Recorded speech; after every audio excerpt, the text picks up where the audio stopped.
welcome back. Today we are going to learn how to think in C. And what I mean by that, I've heard a lot of my friends saying that when they see a problem, they know exactly what to do in their head, but they can't really write code for it. And today we're going to be learning exactly that. We're going to start with a really simple problem, really simple code for prime numbers, and then we're going to build on top of that slowly and slowly until we find the best possible solution, and you'll be actually able to see the difference between our uh, noob solution and our pro solution. But before that, I want you to quickly show you cool little trick. So this is a simple program that accepts an input from the user and echoes it, so just like you can see right over here. But today we're going to be doing a lot of interactive coding, so our input is going to be repeated again and again, and if I have to show this input type this input again and again, it kind of gets time consuming. So how do we combat that? Well, we include something like this in our parentheses over here.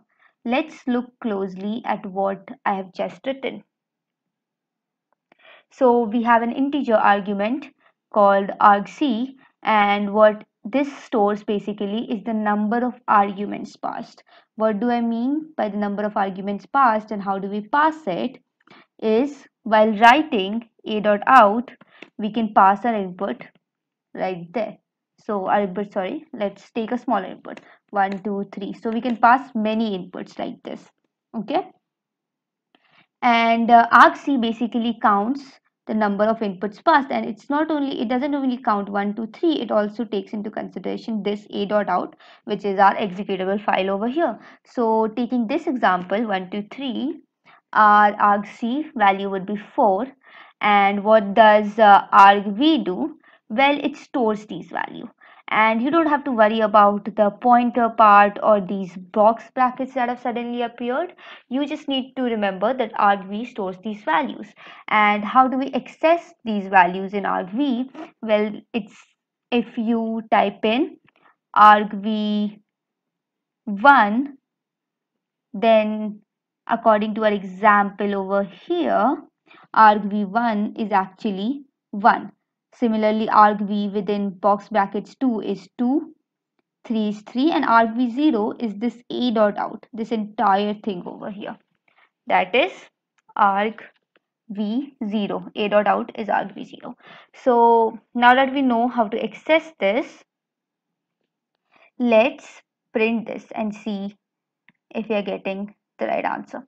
So I want to print, so there's no need of scanf as we are just passing the values, so we know that already. Let me just print the number of arguments. So argv would be equal to, sorry, argc, or the number of arguments passed, will be equal to argc over here. And suppose I want to print the first of the value. So that value according to this example would be 1. So let me just print 1 over here. Now I have to compile this again. Okay, so we are getting a warning basically, because we are at this argv1 is not exactly passed as an integer. This is passed as a string, and what is a string is, a string is many characters, and we'll learn all about this in detail later. But right now, all you do is follow this instruction over here, and it is actually telling us how do we fix this warning, is that changing this from modulo d to modulo s. So if we do that, I don't think we should get any warnings, and yes, we don't. Now if I pass in a dot out along with 1 2 3, we will get argc, the value is 4, and input is 1, which is input is actually argv of 1. Okay, so we don't really want this as a string, right? We want this as an integer. So what, for that we use something called a toy. What is a toy? It's ASCII to integer. If we expand this, it's known as ASCII to integers. So ASCII is characters, right? And Atoi converts them to integers. And if we do that, we can display that as an integer. So I've changed that back to modulo of d. And Atoi is available in another header file called stdlib. If we do that, we're set. Let me just compile this again and maybe give an end line over here. Two end lines actually. Okay, let's see what output we are getting. And see, it worked, right? We are successfully converting a string, which is basically many characters, into a number. Now, all you need to remember for this, for what we're going to be applying is this command right over here. So these parameters right over here and this atoi of arg1. Okay, let's begin with our prime number. Let's start by defining a prime number. So a number n is called a prime number if it has only two factors, which is 1 and the number itself. So some examples of prime numbers would be 2, 3, 13, 97, etc., etc. Now they are in no order, so this is just some random examples. So how do we write a program for it? So just now we mentioned that let's just zoom out. Okay, so right now we know that a prime number has only two factors, which is 1 and the number itself. So we actually know how to find the factors of a number, right? If we loop through from 1 to the number, we can actually and then find out what numbers are divisible by the number, then we can actually find out the factors. So if we do that and then we count that the total number of factors is equal to 2, then that number would be prime, or or else the number won't be prime, right? So I have written a code for what we just discussed, and to make things a little bit more interesting, we're not going to be calculating if a single number is prime or not. Rather, we're going to be counting all the prime numbers in a certain limit. So we're going to be accepting that limit from the user, as you can see right now. And we're using long int because we're going to be working with larger numbers, as you'll see as we begin experimenting. And all the variables after that is long int, and we also have a total primes function which is initialized to 0, and this count will keep on increasing. So our outer loop runs from 1 till that limit, and this entire thing is the block where we check if a number is prime or not.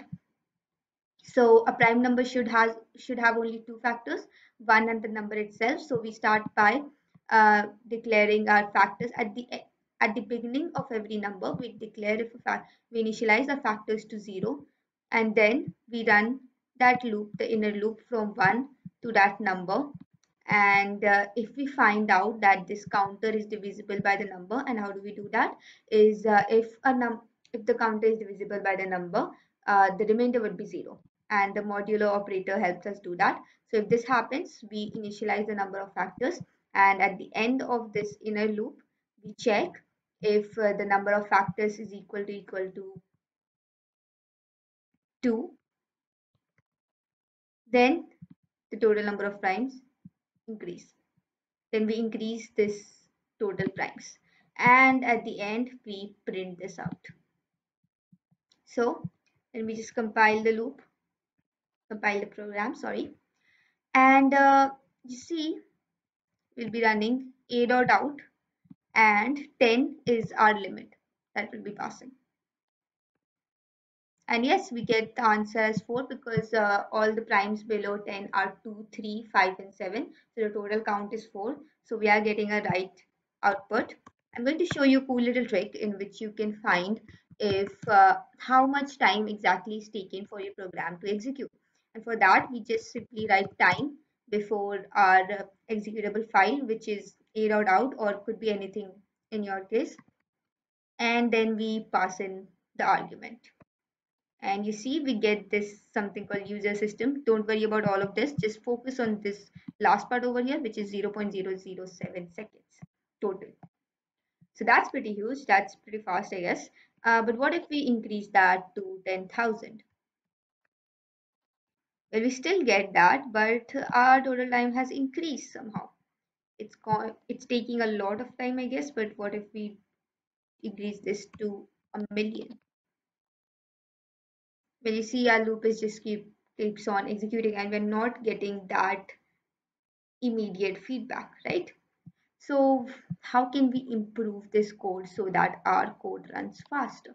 Well, one tiny improvisation would be that we know that prime has only two factors, 1 and that number itself. So if we run our loop from 2 to number minus 1, then the number of factors that will be counted will be equal to 0, right? But that won't be enough because take 16 for example. We find that 16 is divisible by 2 in the first iteration of the loop itself, but we're still increasing the number of factors. Now, if there was some sort of mechanism in which we could come out of the loop as soon as we find a factor, won't it be much faster for even numbers? So we are going to be declaring another variable called int is prime. And the beauty of this approach is that at the beginning of every inner loop for finding if a number is prime or not, we're going to be assuming straight up that a number is prime. And then our inner loop is going to run from 2 to num minus 1. And obviously, this condition, if a number was prime, this will never be evaluated as true, and the number of factors would be 0. So what about the case of 16? Well, if our this is somehow evaluated to be true, then what we'll do is we'll change the value of is prime to 0, and then we'll break out of the loop. So that way we don't have to keep on checking till number minus 1. So for 16, we'll break out in the first iteration itself. And for the if condition, all we have to write if is prime. So if this value is 1, then the total number of primes will increase. Now we don't really need factors for this approach, so I'm going to delete that.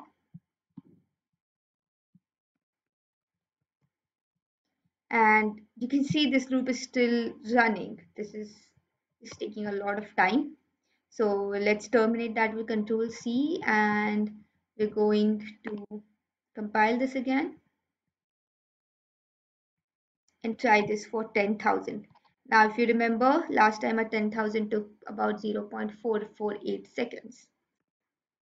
And now that's a massive improvement. As you can see, it's just 0.062 seconds in total. What if I told you we can improve upon this too?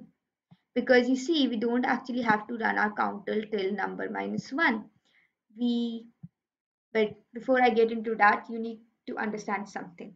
Is that if I write our number n in terms of two integers, a and b, positive integers, because primes only exist of positive integers. So our number, either of these two factors will can be more than square root of n, but not both of them will be greater than square root of n, because you see square root of n into square root of n is actually equal to n. So either one of these will be less than the square root of n. So if I go on and write down 9 in terms of a and b, then we'll get three pairs, 1 and 9, 3 and 3, and 9 and 1. So you see that I found a factor of 9 till square root of n itself, and I don't have to run it from 2 to 8, rather I can just run it from 2 to 3. Now this is a massive improvement, and to understand that, let's take another example for when a number is prime. So for 11, there will be two pairs of A and B found, 1 and 11, 11 and 1. And if you notice, the square root of 11 is 3.32, converted to an integer will be 3. So our loop will actually run just two times, 2 and 3, they, and that will be enough information for it to declare that 11 is a prime number. So how cool is that? And this will give us a massive boost in speed, as you'll see. So we need to find the square root of num. So the square root function sqrt is available in another header file called math.h, and we'll just include that over here. Now it gets a little tricky, not a lot tricky, it's just a little tricky while you compile the math.h library, is that you have to compile it using this. Now this is how you normally compile a C program. You have to attach this tag -lm over here. L stands for a library. Now why do we write this is to link the math.h library with our executable file a.out. And why do we need to link it? You see, there are historical reasons for it. One being that mathematicians used to be quite picky, and they wanted to implement their own math library. So math.h didn't get automatically linked because everyone had a different implementation. Now, before we compile this, I forgot one tiny thing, is that this counter will actually run from, it actually will be less than equal to square root of num, because as you remember in our example 9 over there, the loop had to run from 2 to 3 because 3 is actually a factor of 9. So if we just kept this as less than, then 3 would have gotten missed and 9 would actually become a prime number, which it's not. So now let's compile this, and let's run a program for 10,000 times. As you can see, 0.015, which is a massive improvement from 0.667. And if we try this for a million limit, now we are getting somewhere, right? 0.982. Now you can see that we can actually improve upon this too, as you can see, if I am calculating if 35 is a prime number or not, then this counter will actually be passing through many even numbers too. For example, 4 and 6, which we don't want. So how do we counter that? So we need to skip every even number after 2. So what we can do is that we can change this updation over here, and instead of incrementing the counter 1 every time, we can simply do something like this: counter plus is equal to 2. Now if we leave it just like this, you can see that our loop will actually consider all even numbers. So this has to start from an odd number actually. And instead of just going with 3, let's just go with 5, and write certain if else conditions before that. So our number never has to see this loop until it passes those conditions, and those conditions are going to be written for 1, 2 and 3. So if our number is equal to 1, then we just continue. Else if our number is equal to 2, or our number is equal to 3, we increase our total primes. And since 2 and 3 are the most common factors, we can also check here if the number modulo 2 equal to 0, or the number modulo 3 equal to 0. This means that the number has a factor of either 2 or 3, then we should simply continue, right? So when we've taken care of that, then only we are allowed to enter this else part or this loop over here. And once we do that, we have checked 1, 2, 3. We don't need to check 4 because 4 will fail over here. So we'll begin with 5, and since our counter is incrementing 2 every time, we'll go 5, 7, 9, and so on. Now with this tiny little change, you can see if I compile this,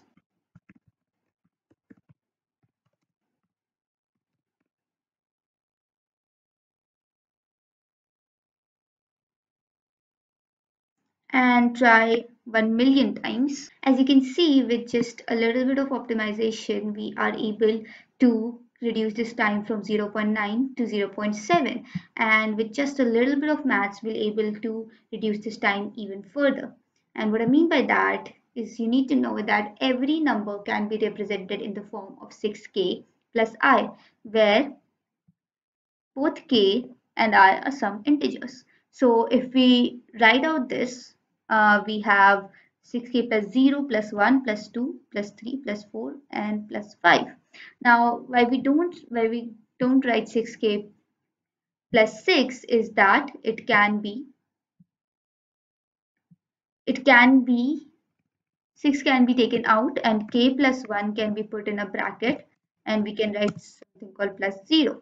So this k plus 1 can also be written as some k dash. So this entire thing actually becomes this.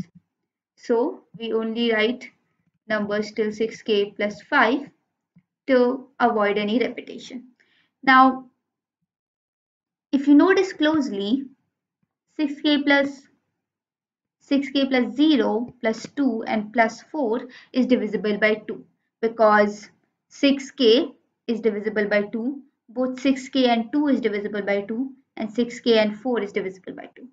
And 6k plus 3 is divisible by 3 for the exact same reason. All we have left is 6k plus 1 and 6k plus 5, and either of these can be prime numbers, right? And to take a small example, we can, if we take the value of 6k as k is equal to 1, then we have 6, and then 6k plus 1 becomes 7, and 6k plus 5 becomes 11, and both of these are prime. So this is exactly where we should be checking our prime numbers instead of spending our loops time over 6k plus 2, 3, 4, etc. etc. Now, we haven't discussed what exactly this I could be. We just assumed that I starts from 0 and ends at 5. But if we start I from -1, then this entire thing can be written like this. So again, 6k plus 0, 2 and 4 is divisible by 2, and this is divisible by 3. Now why did we do that? Because we get a common notation called 6k plus minus 1 can be a prime number. And again, if we take k is equal to 1, then 6 minus 1 is 5 and 6 plus 1 is 7, and both of these are prime number. And if we take k is equal to 12, sorry, k is equal to 2, then 12 minus 1 is 11 and 12 plus 1 is 13, both of which are also prime numbers. So this is exactly what we should be checking, and to translate this into loop, we are already starting our counter from 5, and we are incrementing this 2 times, but rather than 2, let's increment this as 6. So 5 here can also be written as 6k minus 1 when you take k is equal to 1, as we discussed previously. So we have to check if this number is a factor of, this counter is a factor of number or not. And we also have to check another, which is 6k plus 1. And to do that, we need to increment the value of our counter by 2. So we have to introduce another condition like this. And we have to check if this is divisible or not. And with just this tiny optimization, we should be able to see some really good results. Let's check 1 million times. And there we go. We reduced the time from 0.7 to 0.5. Now that is quite an achievement with just a little bit of maths. Now this prime numbers program can be improved by some other theorems like Miller-Robin and Fermat's little theorem. I'll link both of them down in the description, and you can actually write code for that. And we have posted another problem, exactly this problem on HackerRank, and you can practice out your findings there. Now, I'd like to leave you off with this question: why is time important? Because we are going to be doing competitive programming a lot. Actually, right now when you're solving problems on HackerRank, you're actually doing competitive programming, and time limit, and you don't want to get a time limit error, or and you actually want your solution to be the fastest. So that is why we need to worry about time if you want to come on top. So keep on practicing, and thank you.